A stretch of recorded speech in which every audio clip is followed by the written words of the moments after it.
Hello everybody and welcome to episode 7 of building an Imperial Refinery in LEGO.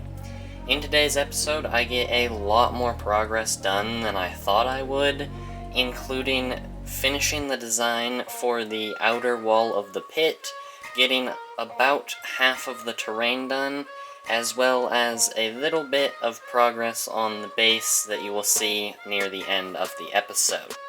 So, without further ado, let's get right into the video. Okay everybody, so starting off with the exterior wall of the pit, I have finally gotten the design down, and I am really happy with how it turned out. Now, the way I was able to achieve this was using a hinge brick type thing that, as you can see, isn't completely connected. That is kind of a slight flaw with this design, is it's not fully secured, but I'm not really mad about that. It's not super important. They still stay on, and with the whole 30 of them, it will be perfectly fine. Now, from there, I used some brackets to connect the bricks going up so I could get cheese slopes to match the angle, and then brackets going down and on the side so I'm able to attach these panel pieces that allow me to get the angle without having crowding and creating gaps. Now moving to the bottom, since the middle is just a huge repeat of panels and bricks, it gets kind of complicated, just being a few more brackets and then some hinges to connect all the panels together, and that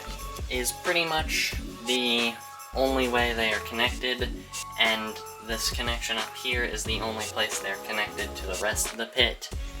I am hoping to change the ladder connecting the exterior wall to the interior wall, but because of the variation in all of the wall sections on the inside, I'm not too sure if that's going to be fully possible, but I'm going to at least try to connect that somewhere. So with this design, I did have to fill a gap at the top and a gap at the bottom. The bottom one just being a 1x1 plate and tile stacked together and placed on top of a quarter circle tile, and this is a loose build. It's just to fill that small gap at the bottom, and I think it actually adds a lot to that overall flat surface. Taking a look at the top ones, they are a little more complicated using this design here, which is fairly simple other than this clip connection in the back. As you can see, I had to connect the two clips with another clip. The reason I had to connect the panels in such a weird way is because the exterior wall panels have a 1.5 plate gap at the corners where they are closest, and about a 2 plate gap at the outside corners, while just past them is like a 2.5 plate,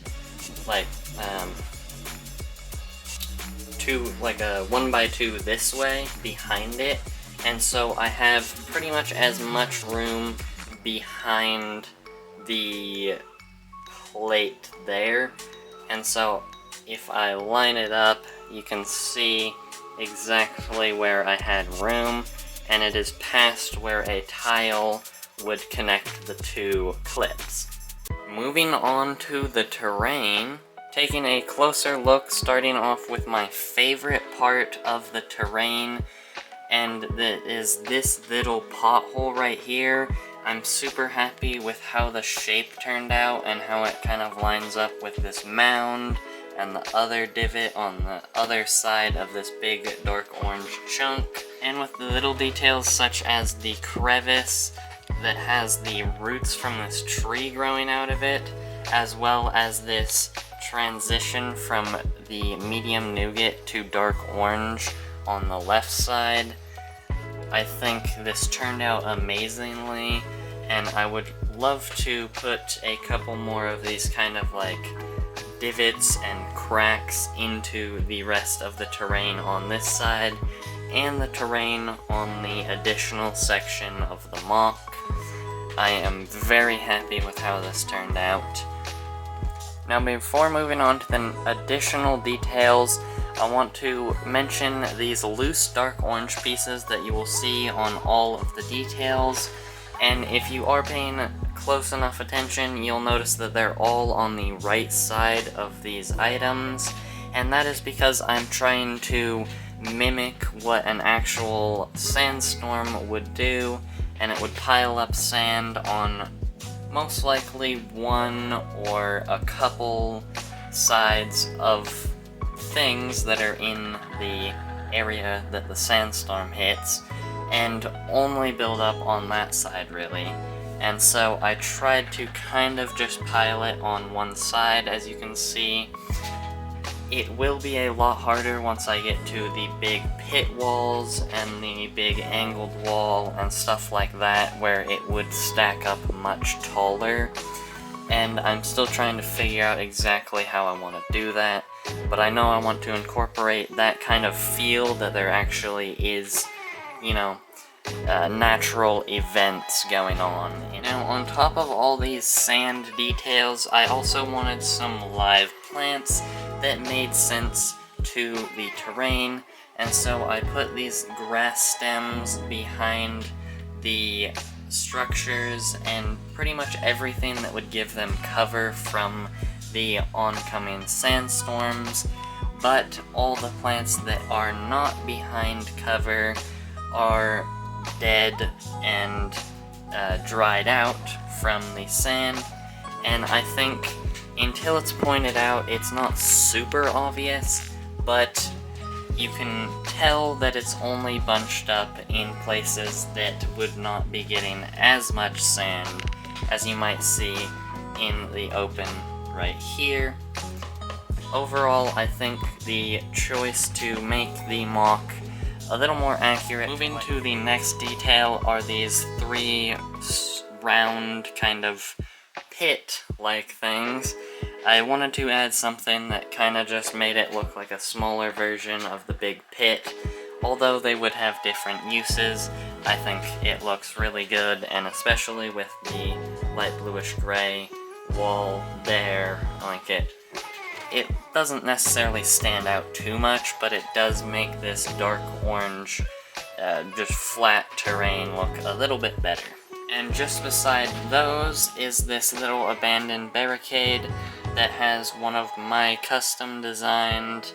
little barricades, this crate, and a little antenna kind of comm unit, all of which have been pretty heavily damaged by the sand. And if you take a look over here, you can see one stormtrooper was left behind and got buried in the sand. I really love doing this in mocks, burying helmets into the terrain. Moving to the final detail, which is something that I worked on for a good couple of hours. I am really happy with how it turned out, and it is one of the moisture evaporators, I believe. And as you can see, I did a pretty good job of replicating the overall design with all the little details. Now, I am really happy with how this build turned out, but I'm not really happy with the placement of it. I think having the barricade in front of it is good, but having these next to it and it being so close to the pit, almost being half the height of it, makes the pit feel a little small. And so I may move this to over there, or maybe somewhere in one of these kind of divots up in this terrain, but I right now don't like this placement for the moisture evaporator. Now, after me mentioning that I would be shifting my focus to the terrain and pit for this episode, and seeing all the progress I have made on this section of the mock, you may be thinking, I didn't make any progress on the interior. but you'd be wrong, so let's take a look at that. Now, the only progress I was able to make on the base is on the ceiling slab here. Starting off with this industrial room, I went with very simple, just huge dark bluish gray slab with 2 lights in it. Turning them on, you may have also noticed that I have removed the light in the pillar and replaced it with a control panel, and that is for the reason that it took away too much of the light effect from the vats here, and I think turning at least the light behind me off, it looks much better. Now for the hallway ceiling, I went with a much more complicated design, having these indents with these kind of support grills in them and having lights in the middle. Now I have removed the panel to take a nice look at it and to kind of show off the way I was able to make this. Since I am working with 1 brick gap between the floor of the next story and this story's ceiling, I had to kind of make the connection points very slim and able to fit in between, and so I was able to achieve that with these clips and